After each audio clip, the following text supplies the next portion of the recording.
una producción de Seminarios TISU y Ministerio Conéctate a Jesús. Conectados a Jesús por la Biblia. Un resumen de los temas más importantes de los devocionales del día. Escuchemos.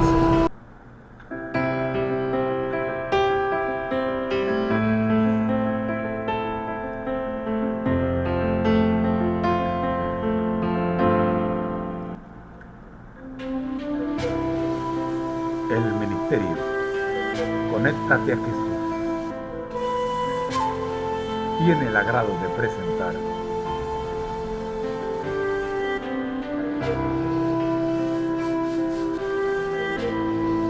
Guía de Estudio de la Biblia de la Escuela Sabática para Nuevos Creyentes.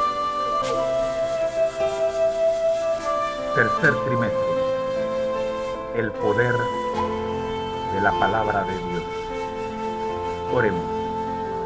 Nuestro Dios que estás en el cielo, en esta hora, oh Dios, te pedimos tu dirección para que tú seas, oh Padre Santo, nuestro conductor, y que podamos, oh Dios, alcanzar a todos aquellos que te están buscando y que se deben encontrar,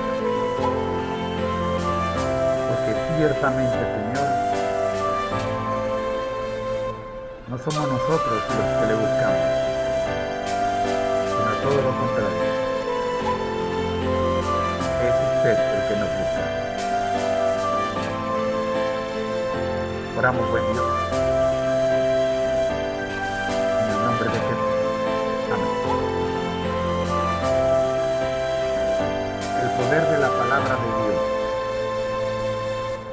es el título del trimestre número 3 para la Escuela Sabática de Nuevos Creyentes. Lección número 1.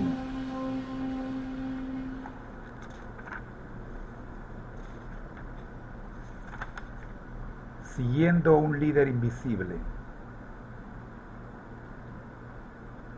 Ver para creer.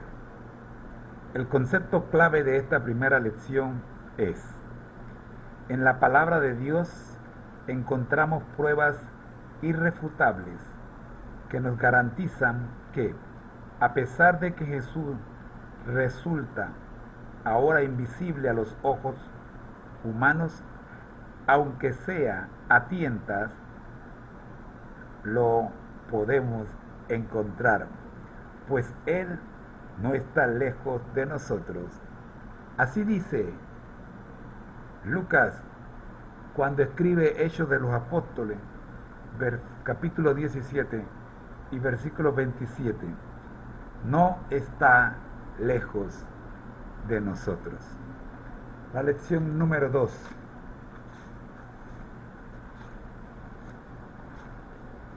¿Cómo experimentar el poder de la palabra? El concepto clave para esta lección es poder de la palabra de Dios. Estudiar las Escrituras con humildad y bajo la dirección del Espíritu Santo nos permitirá experimentar en nuestras vidas el poder de Dios que obró en la creación de este mundo y en los milagros de nuestro Señor Jesucristo. La lección número 3, cuyo título es Vivir en Cristo, tiene como concepto clave vivir en Cristo. Ser cristianos es mucho más que amar a nuestros enemigos, es encontrar un tesoro capaz de revolucionar nuestras vidas por completo, capaz de perdonar nuestros pecados y unirnos con Dios en un vínculo tan infinito, íntimo, como si nunca antes hubiésemos pecado. Y llegamos a la lección número 4 que nos corresponde esta semana. El sufrimiento inevitable. ¿Por qué los problemas siguen siendo parte de mi vida, incluso después de haberme bautizado? ¿Por qué mis amistades no están a gusto conmigo si ahora soy un fiel seguidor de Jesús? ¿Dónde puedo encontrar fuerzas para enfrentar las dificultades que generan mis nuevas creencias y mi nuevo estilo de vida? Nuestra lectura bíblica para memorizar esta semana se encuentra en Filipenses 3, 10 y 11. Quiero conocerlo a Él y el poder de su resurrección y participar de sus padecimientos hasta llegar a ser semejante a Él en su muerte, si es que en alguna manera logro llegar a la resurrección de entre los muertos. El concepto clave de esta semana: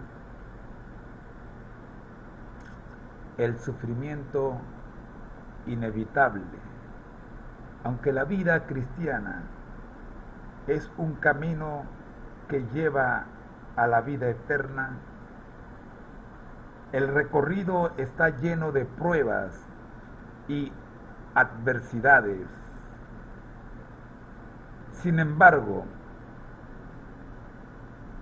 en los crisoles de nuestra vida no estamos solos. Como dijo el apóstol Pedro en 1 de Pedro 3:17, si es la voluntad de Dios, es preferible sufrir por hacer el bien que por hacer el mal. Además, si sufrimos, también reinaremos con Él. Segunda de Timoteo 2:12, porque en medio de nuestro sufrimiento, Él está con nosotros. Elena G. de White nos advierte claramente: nunca sale uno de las filas del mal para entrar en el servicio de Dios sin arrostrar los asaltos de Satanás. El deseado de todas las gentes, capítulo 12, página 95.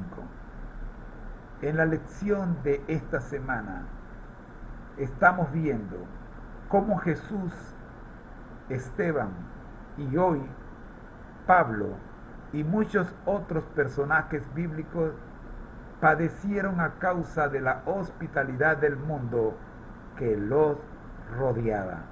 Y observe que digo padecieron a causa de la hospitalidad del mundo que les rodeaba. El primero de ellos que hemos estudiado en esta semana fue Jesús. El testimonio de Jesús respecto a cuán malas eran las obras del mundo se basaba en lo que él mismo, Señor, había visto y oído. Juan 3:32. El problema del mundo es que se ha negado a aceptar que sus obras son malas y al hacerlo han dejado a Dios como mentiroso. Pues Cristo nos dice que el que recibe su testimonio, ese atestigua que Dios es veraz. Juan 3:34. De ahí que no tenga sentido negar nuestra culpabilidad de aceptar que nuestras obras son pecaminosas. El problema es que cuando alguno de nosotros o de nuestros amigos o familiares se ven confrontados con esa realidad, prefieren levantar una barrera contra los seguidores de Cristo. Jesús mismo sufrió el repudio de su propia familia, comenzando con sus hermanos. Luego nos encontramos con el primer mártir, Esteban. La experiencia de Esteban constituye un modelo del sufrimiento y la persecución que nosotros como discípulos de Jesús tenemos que afrontar. No obstante, muy pocos cristianos tendrán que sufrir al punto de llegar al martirio, tomando en cuenta que lo que creemos afecta a nuestra forma de actuar. Un cambio en nuestras creencias es probable que afecte nuestro estilo de vida. Esos cambios no son siempre sencillos ni fácilmente aceptados, escucha bien, por amigos e incluso familiares. Pero por encima de cualquier otra cosa, Jesús considera que es más importante seguirlo a Él. Marcos 8, 34 al 38, así nos los recuerda. Nuestro personaje para el día de hoy, miércoles, es el apóstol Pablo y las dificultades. Los Hechos de los Apóstoles es probablemente el libro de la Biblia con el que mejor podemos identificarnos. Está lleno de relatos en los que intervienen los primeros cristianos. En el caso del martirio de Esteban, se introduce un nuevo personaje. Este nuevo protagonista se convertiría en el personaje más relevante del Nuevo Testamento, aparte de nuestro Señor Jesucristo. ¿Quién fue ese personaje y a qué se dedicaba? Miremos Hechos 7, 58 y 8, 1 al 3.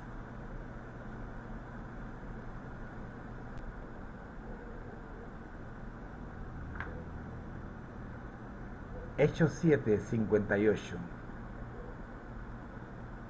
Y echándole fuera de la ciudad, le apedrearon. Y los testigos pusieron sus ropas a los pies de un joven que se llamaba Saulo. Seguidamente, en el capítulo 8, versículos 1, 2 y 3, encontramos: Saulo persigue a la iglesia. Y Saulo consentía en su muerte. En aquel día hubo una gran persecución contra la iglesia que estaba en Jerusalén, y todos fueron esparcidos por las tierras de Judea y de Samaria, salvo los apóstoles. Y hombres piadosos llevaron a enterrar a Esteban e hicieron gran llanto sobre él. Y Saulo asolaba la iglesia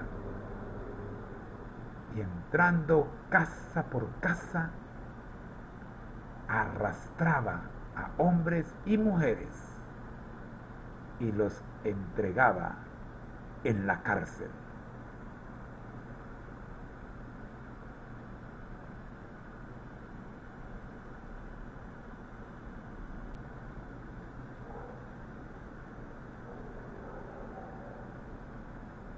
después de su encuentro con Cristo resucitado y de su bautismo,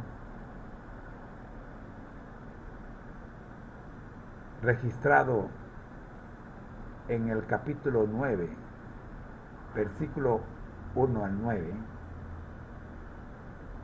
y cambiado su nombre, capítulo 13, versículo 9,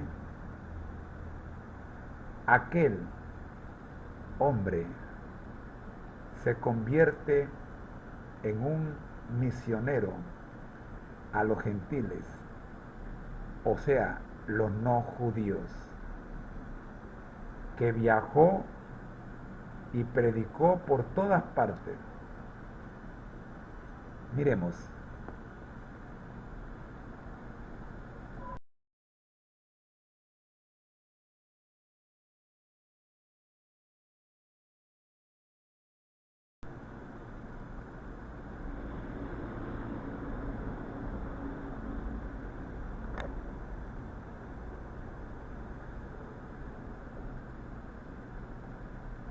Conversión de Saulo.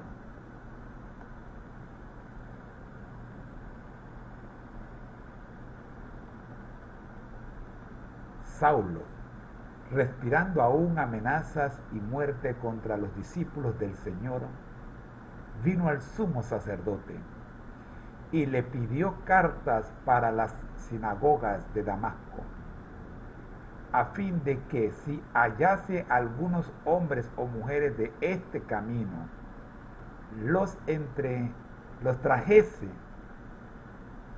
presos a Jerusalén. Mas yendo por el camino, aconteció que al llegar cerca de Damasco, repentinamente le rodeó un resplandor de luz del cielo, y cayendo en tierra, oyó una voz que le decía: Saulo, Saulo, ¿por qué me persigues?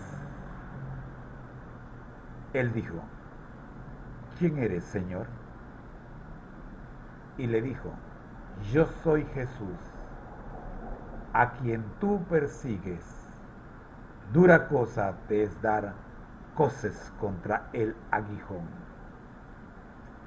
Él, temblando y temeroso, dijo: Señor, ¿qué quieres que yo haga? Y él le dijo: levántate y entra en la ciudad, y se te dirá lo que debes hacer. Y los hombres que iban con Saulo se pararon atónitos, oyendo a la verdad la voz, mas sin ver a nadie.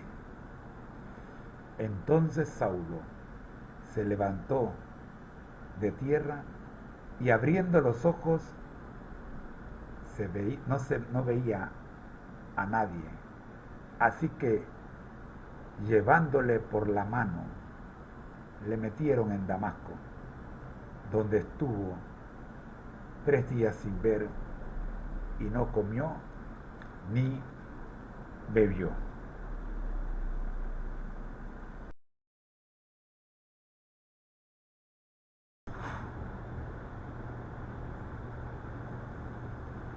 Entonces Saulo, dice el versículo 9 del capítulo 13, que también es Pablo, lleno del Espíritu Santo, fijando en él los ojos, dijo: oh, lleno de todo engaño y de toda maldad, hijo del diablo, enemigo de toda justicia, ¿no cesarás de trastornar los caminos rectos del Señor?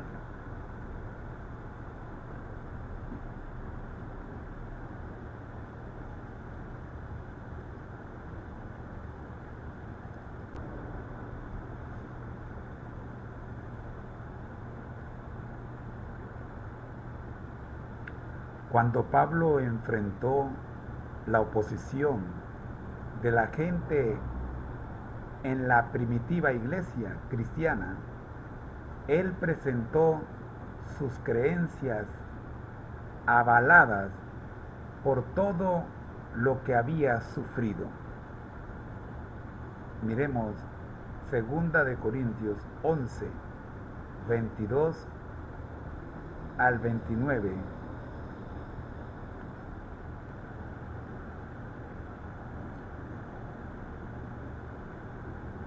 Son hebreos, yo también. Son israelitas, yo también. Son descendientes de Abraham, yo también. Son ministros de Cristo, como si estuviera loco hablo. Yo más, en trabajos más abundantes, en azotes sin número, en cárceles más, en peligro de muerte muchas veces. De los judíos 5 veces he recibido 40 azotes menos 1. 3 veces he sido azotado con varas, 1 vez apedreado, 3 veces he padecido naufragio, 1 noche y 1 día he estado como náufrago en alta mar, en camino muchas veces, en peligros de río, peligros de ladrones, peligros de los de mi nación, peligros de los gentiles, peligros en la ciudad, peligros en el desierto, peligros en el mar, peligros entre falsos hermanos, en trabajo y fatiga, en muchos desvelos, en hambre y sed, en muchos ayunos, en frío y en desnudez, y además de otras cosas, lo que sobre mí se agolpa cada día, la persecución por todas las iglesias. ¿Quién enferma y yo no enfermo? ¿A quién se le hace tropezar y yo no me indigno?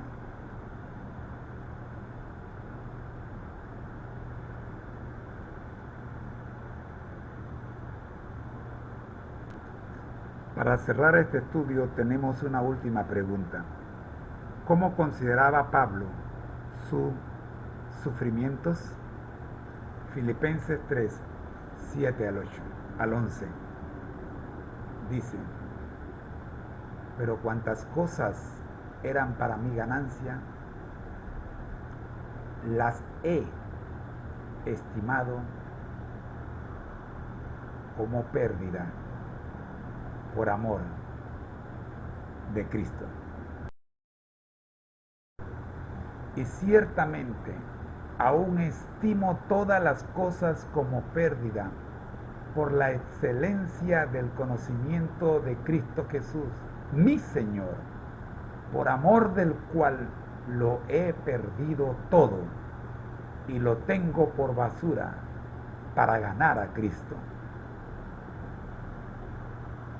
y ser hallado en Él, no teniendo mi propia justicia, que es por la ley, sino la que es por la fe en Cristo, la justicia que es de Dios por la fe, a fin de conocerle y el poder de su resurrección y la participación de sus padecimientos, llegando a ser semejante a él en su muerte, si en alguna manera llegase a la resurrección de entre los muertos. ¿Cómo consideraba Pablo sus sufrimientos? Quiera Dios que usted y yo también veamos en la decisión de seguir a Jesús la ganancia como la vio el apóstol Pablo.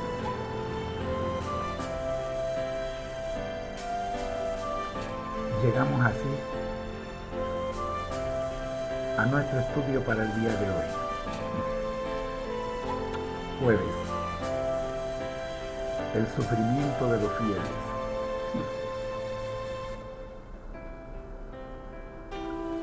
Si los cristianos consideran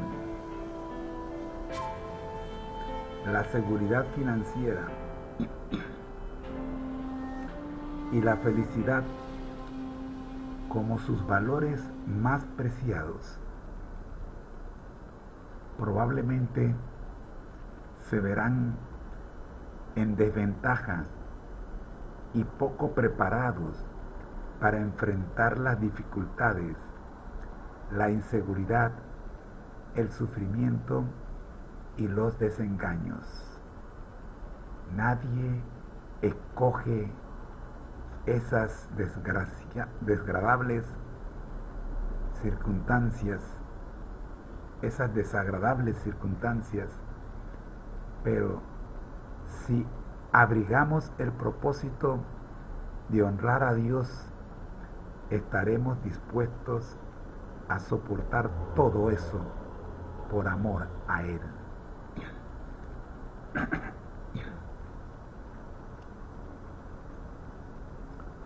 Una vida dedicada a Dios requiere fe. En Hebreos 11, el salón de la fama, de la fe, como yo le llamo, encontramos una galería de honor con los nombres de los fieles que decidieron colocar a Dios en el primer lugar. Te voy a pedir que leas Hebreos 11, capítulo completo. Acá, por cuestión de tiempo, no lo vamos a poder leer. La lista de los sufrimientos de los mencionados en dicho capítulo es larga y diversa. Sin embargo, todos los personajes mencionados ejercieron su fe.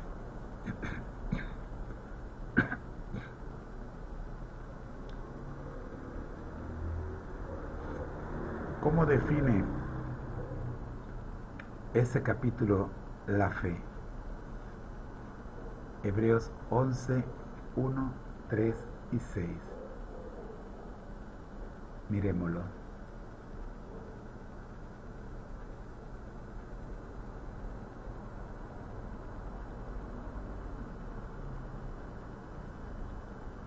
Hebreos 11,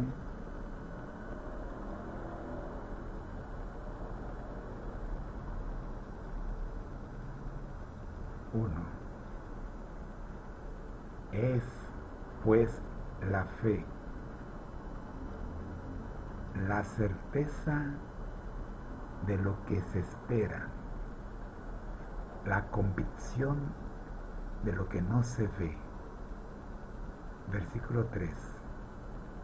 Por la fe entendemos haber sido constituido el universo por la palabra de Dios, de modo que lo que se ve fue hecho de lo que no se veía. Versículo 6.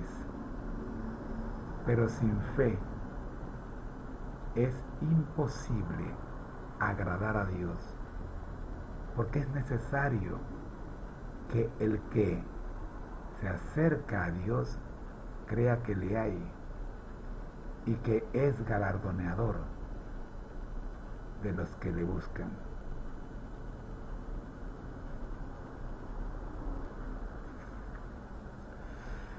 Aunque todos los personajes del capítulo 11 de Hebreos tuvieron fe, muchos de ellos no vivieron para ver la recompensa de su fe en el cumplimiento de las promesas recibidas.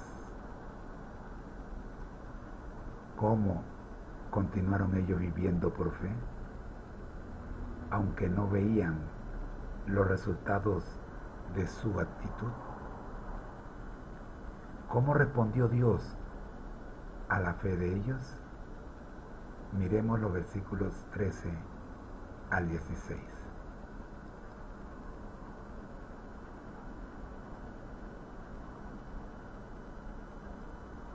Conforme a la fe, murieron todos estos sin haber recibido lo prometido, sino mirándolo de lejos y creyéndolo y saludándolo y confesando que eran extranjeros y peregrinos sobre la tierra. Porque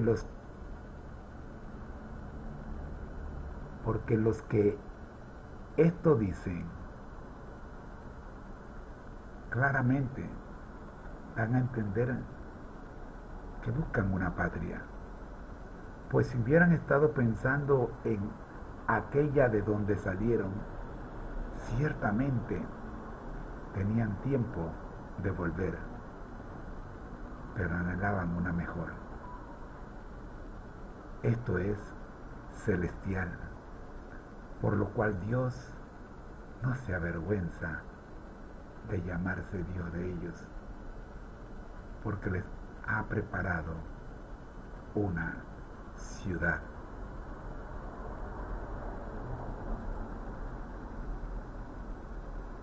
Un principio clave de la vida cristiana es aceptar que no pertenecemos a esta tierra. Fuiste creado para vivir en el cielo, no en esta tierra. Hemos de considerarnos extranjeros y, como tales, seremos maltratados por quienes se creen los dueños de esta tierra. Un dicho que circulaba entre los antiguos cristianos decía, leo, el mundo es un puente, el sabio pasará por él, pero no construirá sobre él su morada. Es decir, vamos de paso por otra tierra, por esta tierra, pero nuestra morada eterna se halla más allá de lo que nuestros ojos pueden divisar. No hemos de pasar por alto que los grandes hombres de Dios no fijaron su mirada en los asuntos terrenales, sino que anhelan una patria mejor, esto es celestial. Volvieron ellos hacia su antigua patria a causa de los problemas que encontraron en su ruta hacia la patria mejor. Por supuesto que no. Y precisamente por tener el valor de continuar hacia adelante, evidenciando todos los obstáculos que el enemigo suscitaba en el camino, Dios no se avergüenza de ser su Dios. Los hombres y mujeres de fe dan evidencia de ello cuando se siguen siempre avanzando sin retroceder en todo momento y circunstancia. Tú y yo no somos de este planeta. Te espero mañana para que podamos ver desafíos grandes y pequeños con lo que cerraremos la semana. Ahora te invito a estudiar con nosotros el quinquenio bíblico, un capítulo de la Biblia por día. Creed en sus profetas. Escuchemos, pero antes oremos. Gracias, Señor, por habernos permitido estudiar la lección de escuela sabática para nuevos creyentes.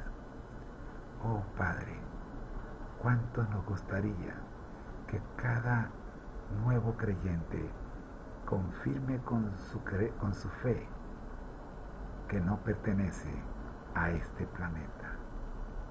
Un cielo nuevo y una tierra nueva nos esperan. Y mientras eso ocurre, nos preparamos para vivir en ella. Oramos en el nombre de Jesús. Amén. Libro de Josué.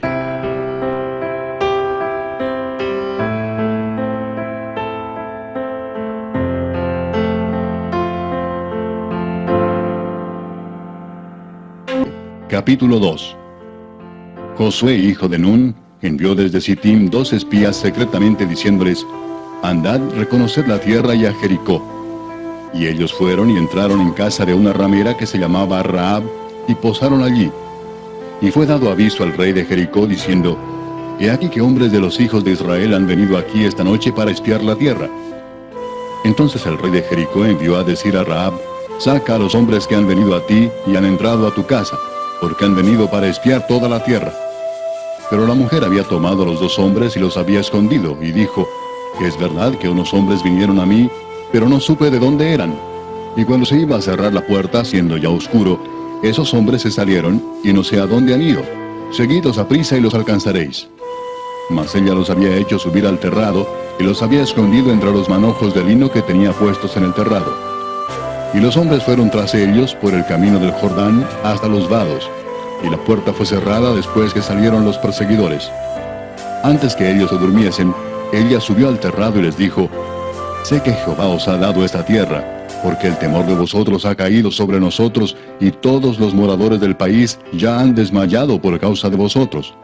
Porque hemos oído que Jehová hizo secar las aguas del mar Rojo delante de vosotros cuando salisteis de Egipto, y lo que habéis hecho a los 2 reyes de los amorreos que estaban al otro lado del Jordán, a Sehón y a Og, a los cuales habéis destruido.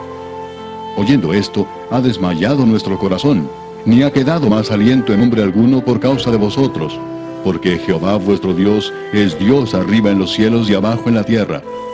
Os ruego pues ahora que me juréis por Jehová, que como he hecho misericordia con vosotros, así la haréis vosotros con la casa de mi padre, de lo cual me daréis una señal segura, y que salvaréis la vida de mi padre y a mi madre, a mis hermanos y hermanas, y a todo lo que es suyo, y que libraréis nuestras vidas de la muerte.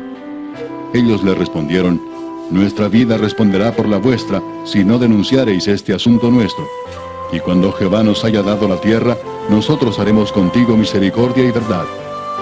Entonces ella los hizo descender con una cuerda por la ventana, porque su casa estaba en el muro de la ciudad, y ella vivía en el muro.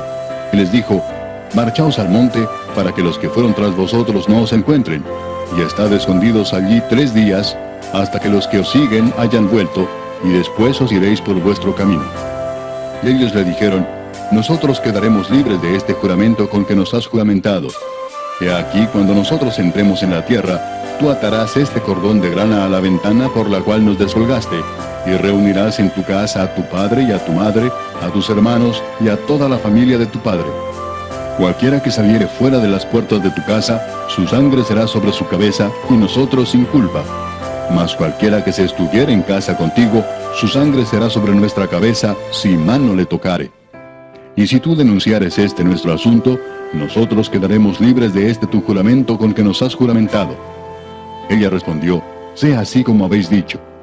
Luego los despidió y se fueron, y ella ató el cordón de grana a la ventana. Y caminando ellos, llegaron al monte y estuvieron allí 3 días, hasta que volvieron los que los perseguían. Y los que los persiguieron buscaron por todo el camino, pero no los hallaron. Entonces volvieron los dos hombres, descendieron del monte y pasaron, y vinieron a Josué, hijo de Nun, y le contaron todas las cosas que les habían acontecido. Y dijeron a Josué: Jehová ha entregado toda la tierra en nuestras manos, y también todos los moradores del país desmayan delante de nosotros.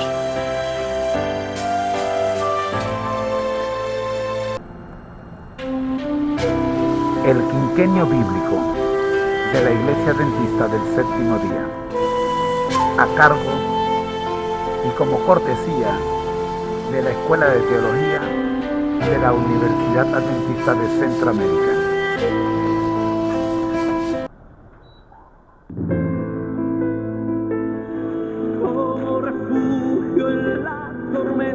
Esta emisora y la Facultad de Teología de la Universidad Adventista de Centroamérica presentan su programa Creed en sus profetas.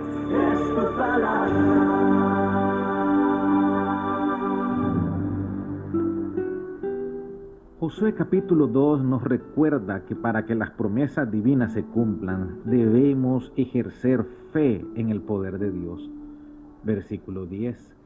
Porque hemos oído que Jehová hizo secar las aguas del mar Rojo delante de vosotros cuando salisteis de Egipto, y lo que habéis hecho a los dos reyes de los amorreos que estaban al otro lado del Jordán, a Sehón y a Og, a los cuales habéis destruido.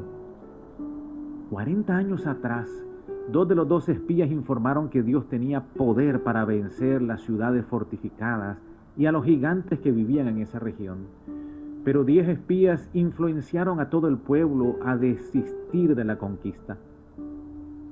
Después de asumir el liderazgo de Israel, Josué envía a 2 espías a Jericó, que era la ciudad considerada la llave para conquistar Canaán, con el propósito de tener información detallada sobre sus murallas y su ejército.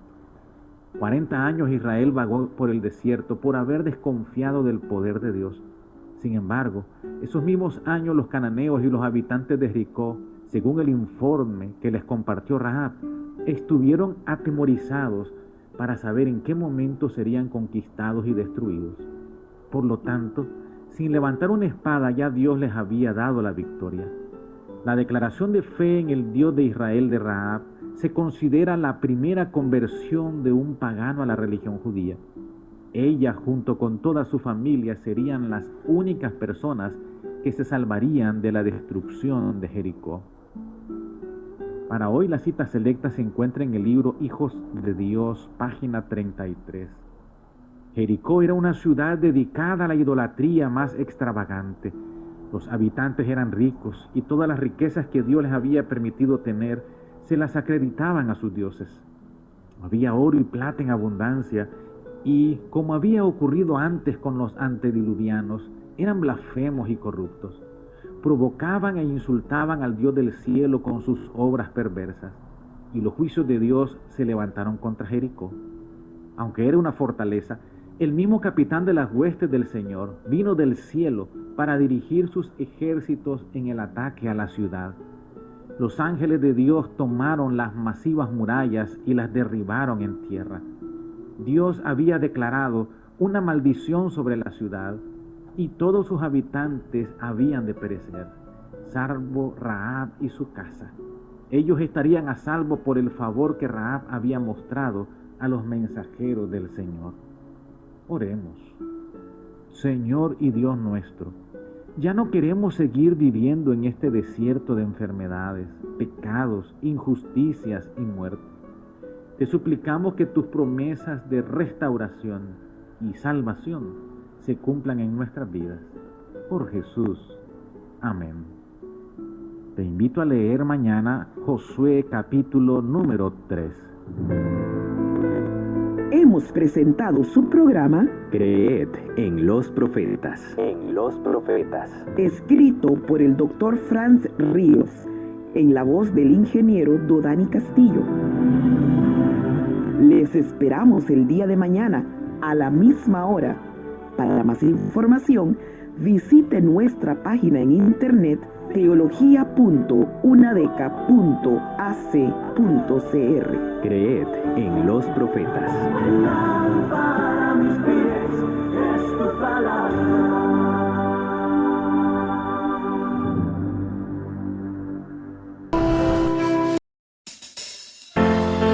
es un manual, es un devocional y debe ser nuestra meta: ser semejantes a Jesús. Aquí comenzamos. Bienvenido.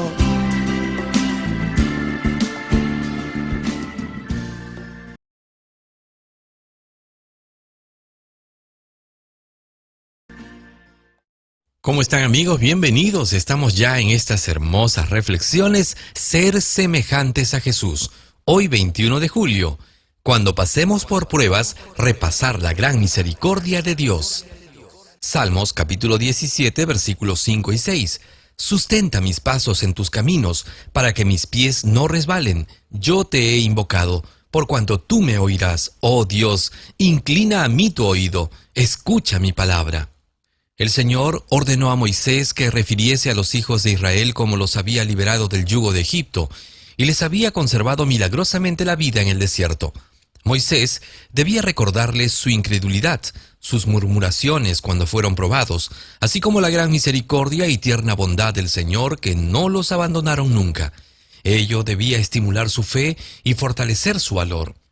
De igual importancia es hoy que el pueblo de Dios recuerde los lugares y las circunstancias en que fue probado, en que su fe desfalleció, en que hizo peligrar su causa por motivo de su incredulidad y confianza en sí mismo. La misericordia de Dios, su providencia, sus libramientos inolvidables deben ser recordados unos tras otros. A medida que el pueblo de Dios repase así lo pasado, debe comprender que el Señor repite su trato. Debe prestar atención a las advertencias que le son dadas y guardarse de volver a caer en las mismas faltas, renunciando a toda confianza en sí mismos. Los hijos de Dios deben confiar en Él para que los guarde del pecado que podría deshonrar su nombre. Cada vez que Satanás obtiene una victoria, hay almas que peligran.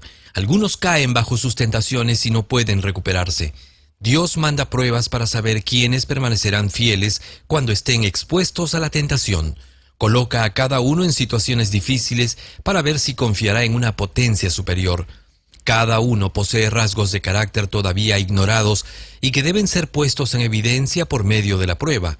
Dios permite que quienes confían en sí mismos sean gravemente tentados con el fin de que puedan comprender su incapacidad. Cuando sobrevienen pruebas, cuando vemos delante de nosotros no una gran prosperidad, sino por el contrario, una situación que exige algún sacrificio por parte de todos, ¿cómo recibimos las insinuaciones de Satanás que nos esperan momentos extremadamente penosos? Si escuchamos lo que él nos sugiere, perderemos nuestra confianza en Dios. Debemos juntar las pruebas de las bendiciones del cielo, las bendiciones ya recibidas de lo alto y decir: Señor, creemos en ti, en tus siervos y en tu obra. Joyas de los Testimonios, tomo 3, páginas 190 y 191.